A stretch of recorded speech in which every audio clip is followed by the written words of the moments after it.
Salut à tous, ravi de vous retrouver sur canalturf.com. Réunion de gala en ce dimanche 22 janvier sur l'hippodrome de Paris-Vincennes, l'hippodrome du plateau de Gravel. Avec en point d'orgue le prix de Cornulier. Comme vous le savez sans doute, cette épreuve est une sorte de championnat du monde des trotteurs sous la selle. Cette édition servira non seulement de support au Paris Quintet, mais elle s'annonce également très ouverte avec 18 partants au départ, mais pas vraiment un champion qui se dégage. A priori, d'après ce qu'on a pu voir cet hiver, les meilleurs trotteurs montés sont des Hongres. Je pense notamment à Queue Découbler, Roi du Lupin, Rick Glorieux Dubois, encore Sourire de Voutray. Donc cette épreuve s'annonce somme toute assez ouverte. N'hésitez pas à élargir vos jeux. Voici mon pronostic. J'ai placé en tête le numéro 12, Save the Quick, présenté par Franck Leblanc. Elle est tout simplement invaincue en 3 sorties sous la selle. Elle a remporté le prix Normandie. Elle sait finir très vite. Toute sa préparation a été axée sur ce prix de Cornulier. Elle s'annonce redoutable à mes yeux, c'est a priori, selon moi, la meilleure base. Ensuite, c'est une affaire d'impression. J'ai placé le numéro 18 Oyonnax, qui connaît bien cette rencontre, ce prix de Cornulier, pour s'y être classé 3e en 2009 et 4e en 2011. Sachez que toute sa préparation également, ça s'est bien passé à la mer, dans le Calvados, avec Vincent Brazon, son entraîneur. On est assez confiant dans l'écurie et dans l'entourage. Je ferai confiance également ensuite à des chevaux qui débutent autre montée, ils sont pas mal cette année, novices et nouveaux venus dans cette spécialité. À commencer par le 6, Kiff de Villeneuve, vous le connaissez, il a fait sensation l'an dernier dans le GNT, un circuit qu'il a remporté. Le 10, c'est Quilon du Châtelet et le numéro 8 qui est Ronget, les deux compagnons d'entraînement, tous les deux présentés par Axel Lenoir. Et ils ont été essayés autre montée, ça s'est bien passé avec leurs jockeys respectifs, on est assez confiant, en tout cas on ne serait pas surpris de les voir bien faire d'emblée dans la discipline. Ensuite j'ai placé le 5, Trotting Race, certes elle n'a peut-être pas aussi aguerri que certains de ses rivaux, mais elle compte déjà 4 courses autre montée et 2 succès. Elle possède une belle vitesse de base, ce qui peut lui servir dans un peloton aussi touffu. Ensuite le 3, Récia du Closet, Stéphane Meunier, son entraîneur, n'est pas du tout négatif, il ne serait pas surpris de prendre un joli chèque dans cette rencontre de qualité.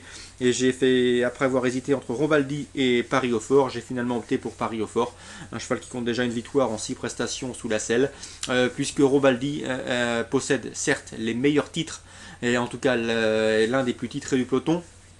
Cela dit, Jean-Luc Dersoir, son entraîneur, n'est pas vraiment satisfait de son degré de préparation. Le cheval n'est pas au mieux. Il pourrait en tout cas être mieux que ça pour disputer cette épreuve. Donc résumé chiffré pour ce quintet. Le prix de Cornulier. Le 12, Save the Quick. Le 18, Oyonnax. Le 6, c'est Kiff de Villeneuve. Devant le 10, c'est Quilon du Châtelet. Le 8, Kéronjet.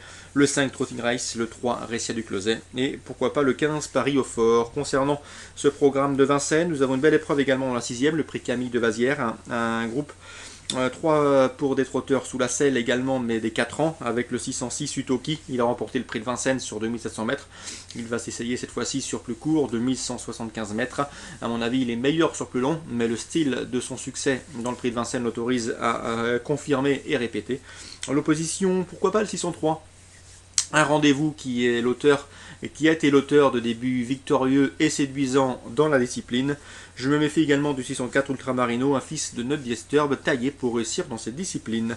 Donc Utoki, un rendez-vous Ultramarino dans la 6e, le prix Camille de Vazières, une belle épreuve sous la selle pour les 4 ans. Concernant Pau maintenant en Réunion 2, j'ai pu m'entretenir notamment avec Jérôme Follin, l'interview est sur Canal Turf Radio. Il présente le 102 Urmat de Derry. C'est un poulain et un cheval estimé au sein de l'écurie. Il avait déjà montré de la qualité en plat.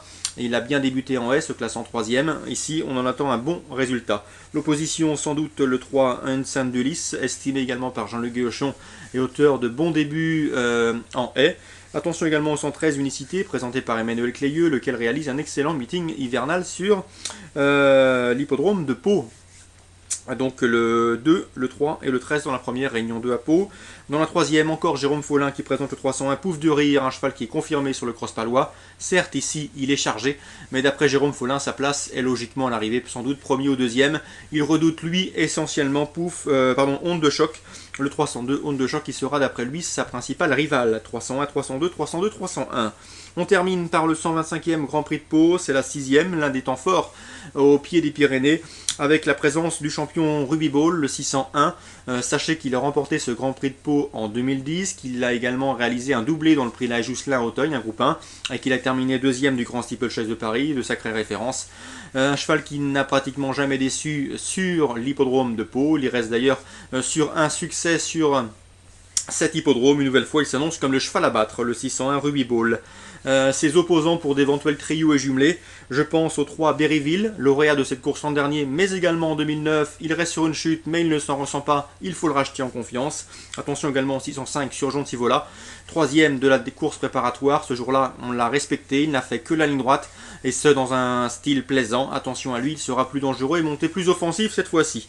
Le 606 misérable, incontournable. Il vient de terminer deuxième de l'épreuve préparatoire. Et ce, en donnant une excellente réplique au lauréat. Il devrait une nouvelle fois faire sa course. Bref, a priori, nous avons 4 chevaux dans la course avec une base. Le 601 Ruby Ball, derrière le 3, le 5 et le 6 pour cette 6e, le 125e Grand Prix de Pau.